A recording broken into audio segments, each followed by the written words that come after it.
Welcome back to another episode of On the Ground with Samaritan's Purse, where we take you to the front lines and behind the scenes of our work around the world.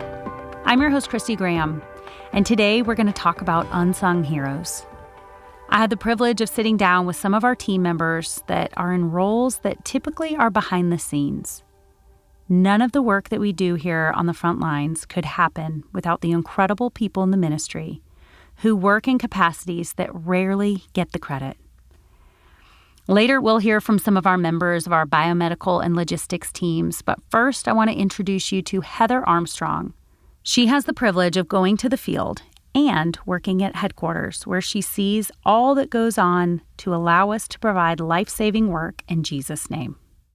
So I'm a deputy director in the projects department, and so that looks like leading a couple of support teams and our Asia region, and I've been with the ministry for almost 17 years now. I just love when God calls you to the ministry and people are willing and obedient to wherever he calls them. A lot of what we cover is in the front lines, what our projects are doing, who we're helping, but as you mentioned, there is so much that goes behind all that. And so that's what we want to talk about today and so even before we start, I just want to read 1 Corinthians 12. It talks about so many different things, but I love where it says, for the body is not one member, but many. If the foot says, because I'm not a hand, I'm not part of the body, it is for this reason, any the less part of the body. And I think, here at Samaritan's Purse, we know that. We know that we are one organization. This is the Lord's work. But there are so many different departments and projects and things that go on, but we recognize that we're all a part of that mission, which is to share the gospel. But I love this ending that says, the eye cannot say to the hand, I have no need of you. Or again, the head to the feet, I have no need of you. On the contrary, it is much truer that the members of the body which seem to be weaker are necessary. So maybe can you talk about the importance of these support roles? Everyone has different strengths and skill sets, but we're all given specific gifts that God wants us to use to further his kingdom. And here at Samaritan's Purse, we're all called to share the gospel. I think first and foremost, evangelism is at the front of everything we do. On the front lines, there's a lot of stress. They're working in difficult environments, a lot of challenges.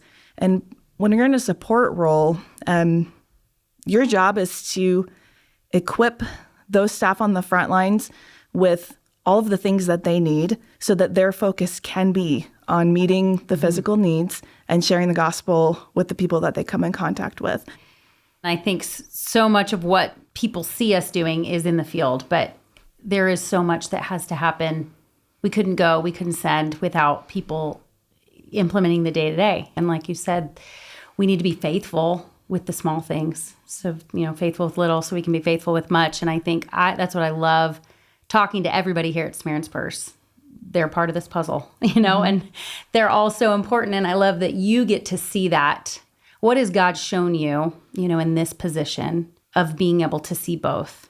It can sometimes seem, when you're in the background, when you're a supporting role, the work that you're doing can feel menial. It can feel not as important as those that are in the field who get to interact with people and share the gospel and see miracles happening. But what I've seen over the years is that it takes an entire team and that God uses each of us, but that there's almost a multiplication factor when we give our skills to the Lord and we're all using our strengths, not for our own glory, but for his glory. We're able to accomplish things that really we shouldn't be able to accomplish, not any of us individually. And I've had the opportunity to see incredible things happen on the ground, miracles happening, people's lives being impacted that really I've only seen happen when we come together in service. Heather mentioned the importance of the teams who work tirelessly to keep medical equipment up to date and supplies ready to go out at a moment's notice. Their work allows our doctors and nurses to provide the best treatment possible. Next, I want to introduce you to Eric Kohout. I have a phenomenal team of people, and what we're responsible for projects is doing all the sourcing, for our field offices, for our field hospital program, for the non-food items that we stock to support disasters. And then we also do all the transportation. When we buy something for a field office, we get it to the country. We build all the assemblies for the field hospital and store those in Wilkesboro. And then when there's a disaster, we build all the airplane loads and transport those down to the flight line down to Greensboro.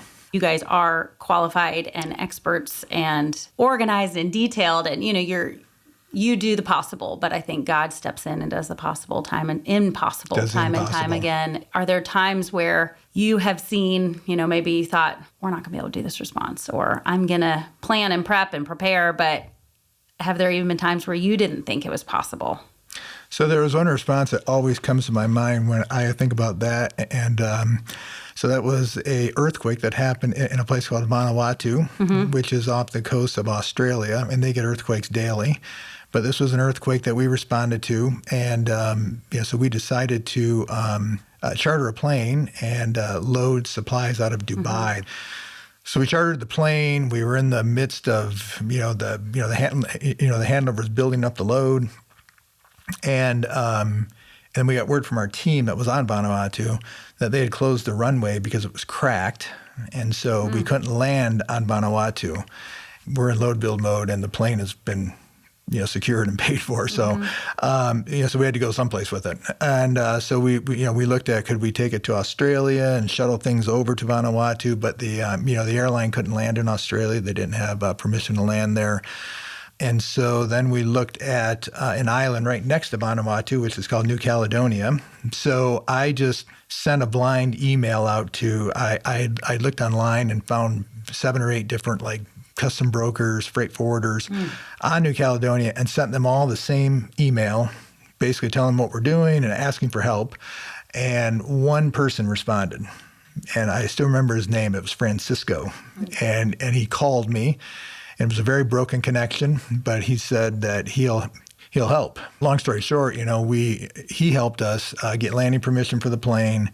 So we landed the plane on New Caledonia. He set it up to where we could transit the supplies from the airport across the island to the seaport. And then he worked with a regional steamship line called Shire Shipping, and Shire basically donated 5 containers of space to us, and they held their vessel in New Caledonia for a day or 2 extra so that they could wait for our cargo to put on it. And it was just one of those things where, this one person, God put this one person, Francisco, in our path to help make that happen, because we really did not have a plan at that point.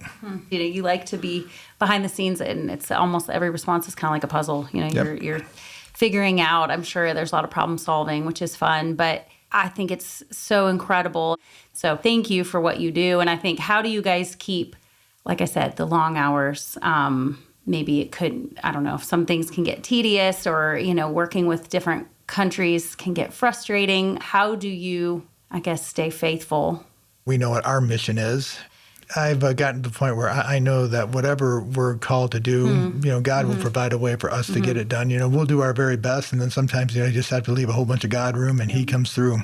A few scriptures that I like to keep close to my heart is Luke 1:37, which says, "For nothing will be impossible with God," and then, being a logistician, Colossians 3:23, which says, "Whatever you do, work at it with all your heart, as working for the Lord and not for human masters." So those are things that I keep close to my heart during these responses, just to kind of, lead me and just, keep me faithful that, whatever we're called upon to do, we'll figure it out. I love seeing people live out their faith of trusting God to accomplish things that we can't do in our own strength. Recently, our projects team traveled to Myanmar after a 7.7 magnitude earthquake that left tens of thousands of people suffering from injuries. We sent our DC-8 cargo plane carrying our largest emergency field hospital, along with disaster response specialists, doctors, and nurses. Heather's focus in the Asian region allowed her to see firsthand the dedicated work that took place here at home to make it possible for our teams to serve on the other side of the world. There were a lot of unique things about Myanmar that really highlighted the importance of the support behind the scenes, helping us to be effective in places that feel like there are places we shouldn't have access to. Access to get into Myanmar was quite complicated. And for example, every staff needed a visa to enter. And the process to get a visa was unclear.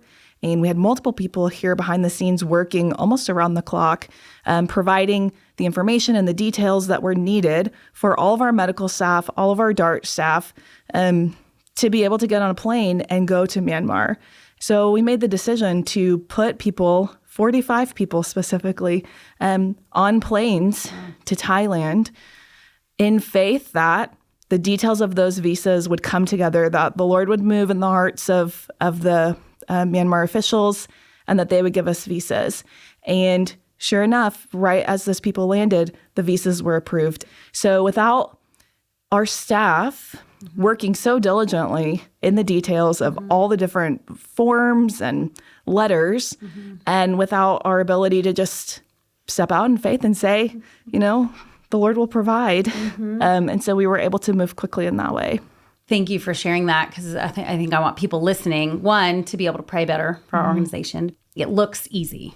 It's not. It's not easy. And it's the Lord. So maybe can you talk about that too, what God has taught you, either from his word or from watching miracles happen and like you said, access or responses where we shouldn't be there, but he allows us to. I've seen it over the years, but it's been highlighted for me recently, is how God prepares us for what he has next in our lives. And so I'm able to look back recently in the fall of 2024. There was a big typhoon that hit in Vietnam.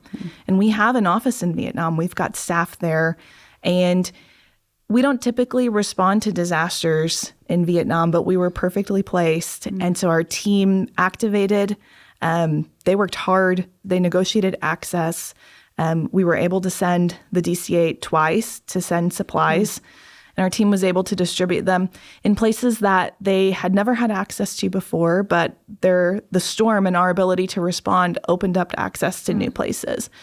And it was about 6 months after that typhoon that the earthquake happened in Myanmar. And our teams, our local staff there, had just been in the middle of a disaster. They just distributed to remote areas. They'd been stretched during that response, but they'd grown and they learned.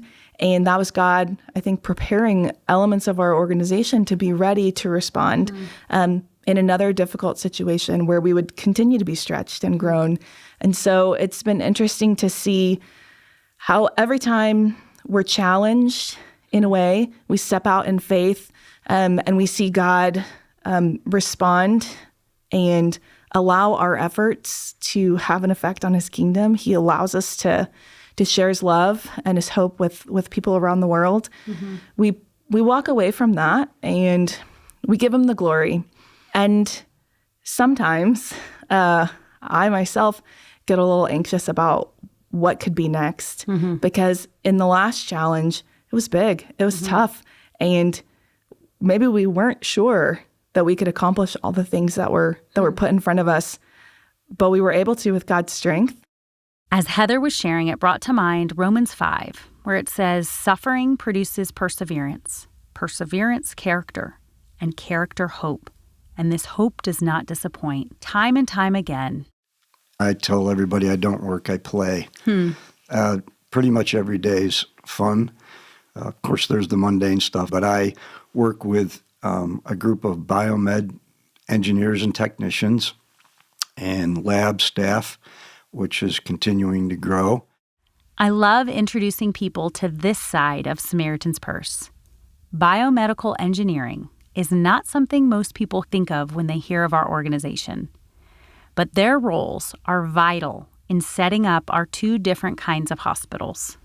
The average mission hospital is a very low resource environment. And so that's why my job was created to begin with, because without power, electricity, mission hospitals, the medical equipment can't function. And the equipment is mostly older equipment. In our shops down in Wilkesboro, we have power in those rooms that mimics the power in Africa or Asia, 230 volt, 50 hertz, which is different than the 60 hertz in the U.S.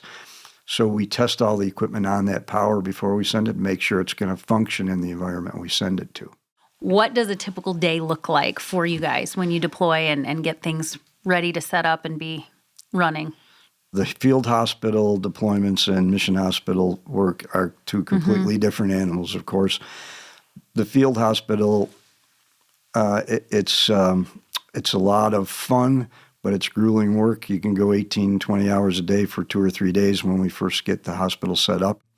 And one of the directors of the field hospital, we keep saying to each other early on, one of these times we're going to get in trouble because we're not going to be prepared enough. And then we look at each other and go, no, God's hand in it. And every time we deploy, it gets set up in a pretty efficient manner, and we're able to help people very quickly, as opposed to work in a mission hospital.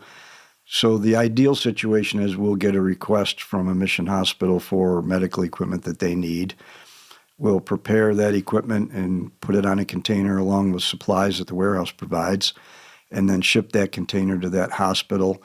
And then once the container arrives, the biomeds, and now lab staff as well, will follow that container and then set up all that equipment and train the staff how to use the equipment as well. Each situation, you said, is different, so we have to adapt to the situation. Thank you for explaining both, because I think, both, like you said, can be chaos. They both rely on dependence on the Lord, and I think that's what Samaritan's Purse is based on, the God room principle. Actually, my very first trip was Samaritan's Purse when I was doing electrical work, and that's Nyankunde in the DRC.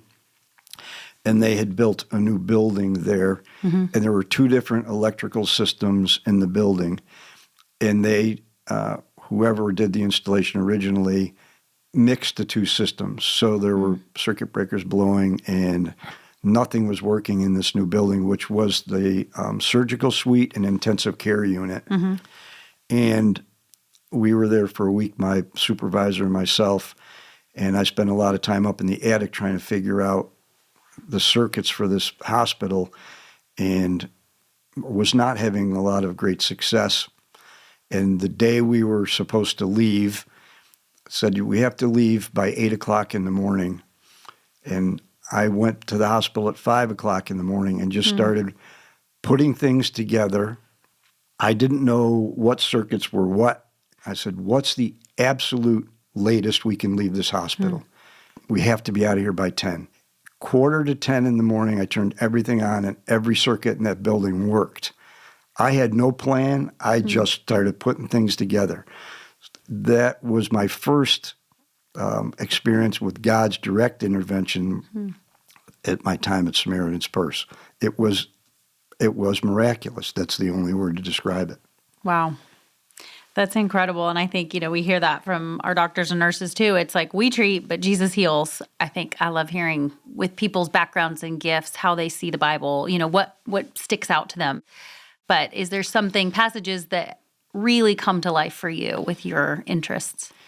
We have in our office in Wilkesboro a large schedule board of the planning for the year ahead. And when COVID hit, James 4:15 came to my mind, and I printed out that label and I put it up there. If the Lord wills, you can make plans. That I see it every day on that board.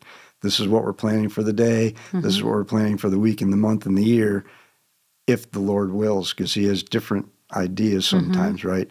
In the parallel passages in Proverbs 16:9, a man's heart plans his way, but the Lord guides his steps. So those 2 things kind of guide me every day now, because every day changes from what I expect it's going to be. And so I've learned, okay, give the Lord room to work and let him work. And whatever comes my way, we got to be flexible. I want people even listening to know, maybe they didn't know that we do this, because I think this is, again, not a quiet part of the ministry. It's in every facet that we do, but sometimes we don't talk about it. And so I think people listening that maybe have these skill sets or say, man, I didn't know that I could do this for God's glory. And that's what I was going to ask too. You've been in the secular world and done things, but what has God taught you doing it here and being able to use your skills for His glory? You said it a couple of minutes ago about the things that I got to do in my life prior to Samaritan's Purse. There were problem-solving skills that I had to develop along the way. So he was planning and preparing my life to be productive here at Samaritan's Purse, and then eventually to lead this whole team, which has been a great honor and pleasure. And Ed Morrow, our previous director at World Med, sends around this little poem asking the Lord for help. Lord, I do not have the skills to do this job, but I know you've brought me here for a reason, and I know that you'll bring me through this and give me what I need, and He has. I love how the Lord continues to keep our teams humble and keep us dependent on Him, because it would be easy to say, look what we've built, look what we've done. But it's not about us, it's about God. He has done all this work. Heather has an incredible story I want you to hear on being obedient and faithful to the Lord. I love this podcast because as we talked about the body of Christ, all are important. So some people listening maybe are prayer warriors, or some are donors, or some are volunteers, that have helped in different responses. They're all so critical. And so I want people listening, whatever you're doing, whatever aspect of the ministry you're a part of, you're needed. Yeah. But I also want to challenge people to not be complacent, in whatever God's called you to do. And I think you shared a story at IPM when our leaders came, the International Projects meeting, and it has stuck with me. And I think of it often. Actually, I want to rehear it because I think it was helpful to me, and I want to encourage people listening. Yeah. So when I was in Cambodia earlier this year, saw just an incredible moment where I was with a group and we went to a remote village to visit a woman who was a beneficiary of one of our projects several years ago. And when we arrived, she told us that during that project, she'd observed one of our senior leaders picking up trash in her village while he was waiting for his team to finish their work. So he took advantage of that time, just pick up some litter and throw it away. But that really shocked her. Someone important shouldn't be picking up trash. And in that moment, she decided that Christians were different, and she wanted to know what made them different. And so now here we are several years later, and her teenage daughter had decided to accept Christ. And when she heard that the same leader from our organization was coming back to her village to visit, she wanted to wait for him to come so that he could pray with her daughter and lead her to the Lord. And it was just such a special moment as we prayed as a group. And when it was over, after a few minutes of celebration, the girl's father stepped out of the corner, and with tears in his eyes, he announced that he also prayed that prayer in his heart as we were praying with his daughter. And so that's 3 believers in a rural village in Cambodia, because our staff took the opportunity to pick up some litter while he had a few minutes to wait for his team. It's a perfect example of how God doesn't waste any moments, and how we just have to be faithful with the opportunities He gives us and not let them pass us by. And Colossians says, whatever you do, do it all for the glory of the Lord. We've talked about the big things, but I want you to talk about the small things and how we are to be faithful in the little things. Jesus is the perfect model. He did not come to be served, but to serve and give His life a ransom for many. And He was so serving, washing feet and doing things that people might think are below you. But it shows us that there's no job below us. We are to love and serve those around us. I think that what's important is that no matter what our role is, whether it's here at Samaritan's Purse or in our church, in our families, it's important that we shine the spotlight on the one who has called us to serve. Not for the praise of man, but we want to honor the God who gives us joy and peace as we follow His call.